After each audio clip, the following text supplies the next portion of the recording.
Yeah, it was awesome.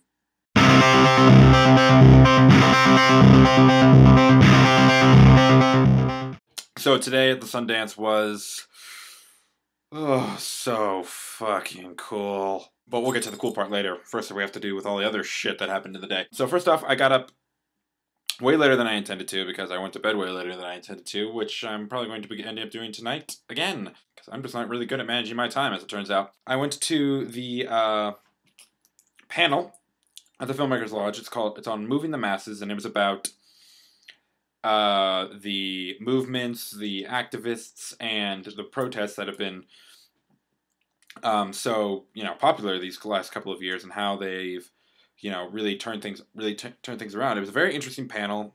I won't really go into a whole lot of depth with it here. You can find the whatever it's called below, the write up. Well, some people came up with very good points, although. And even though people in the audience were really disagreeing with her, I happened to agree with Wolf, who was the author there. The points she made about the Occupy movement, I just think are spot on. I think the Occupy movement has its heart in the right place, but it has no idea what it's doing. It's not really. I don't know if it's accomplished anything really. Press is any. It's gotten great press, but there's no spokesperson for it. There's no one to speak for it. So it's just this huge voiceless entity, and honestly, you can't really accomplish a whole lot with that. Then I went to the shorts program. The shorts program was very good. However, not all the films were as up to snuff as some other ones. My favorite one was called The Black Balloon, which actually won the Grand Jury Prize for shorts. That was really good. It was just about a balloon that's separated from this cluster of balloons, and then it just wanders New York, floats around New York looking for something.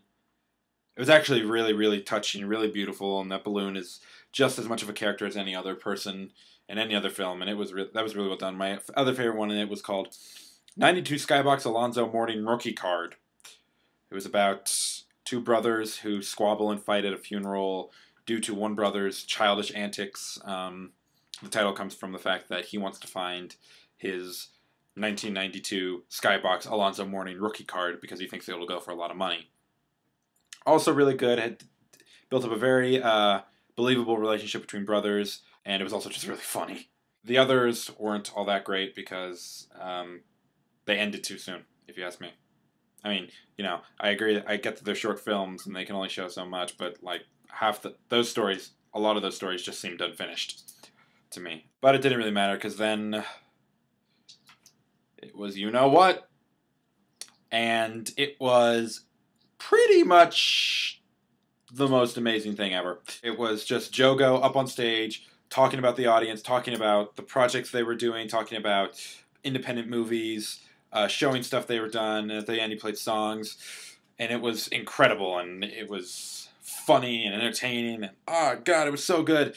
And but the best part came at the beginning. Oh yeah, I was called on stage. He what he does is he usually puts questions up and has people tweet the answers to them, and he called me up for the answer to one of his questions. The question was, what's the difference between indie and independent? My answer, indie has more flannel. I know, so clever. But he liked it. He brought me up and asked me to explain myself, and me, being the starstruck little shit that I was, I made a complete ass of myself. I was just so nervous to be up there just talking to him. I kind of talked myself into a hole, and I couldn't really explain myself. I knew what I wanted to say. Like, my opinion is this: indie has more flannel because the word indie brings with it a certain mindset, a certain image to it. If you're indie kids dress a certain way, they act a certain way. In indie kids, and hipsters, and he showed it to use that word hipster, but hipsters, they dress in a certain way. They wear their flannel, the skinny jeans. They have, unshaven faces. They're unclean. They walk around all day. They live in Brooklyn. They walk around all day writing in moleskin notebooks, thinking that what they're writing is the greatest shit that's ever been thought of, and it's not. I just couldn't get it out, and the crowd was actually they heckled me, but I don't care. It was just so cool right at the beginning, just to hear Joseph Gordon-Levitt say the words, "Is there a black hole critic in the audience tonight?" So cool. And then I slipped him my business card, shook his hand. Ugh. It was amazing. So that is easily the coolest moment of the whole festival, and next year is going to have a hell of a time topping that. Anyway, tomorrow, my last day. I have one ticket right now. I have a ticket to Sleepwalk with Me at Prospector Square at 11:30.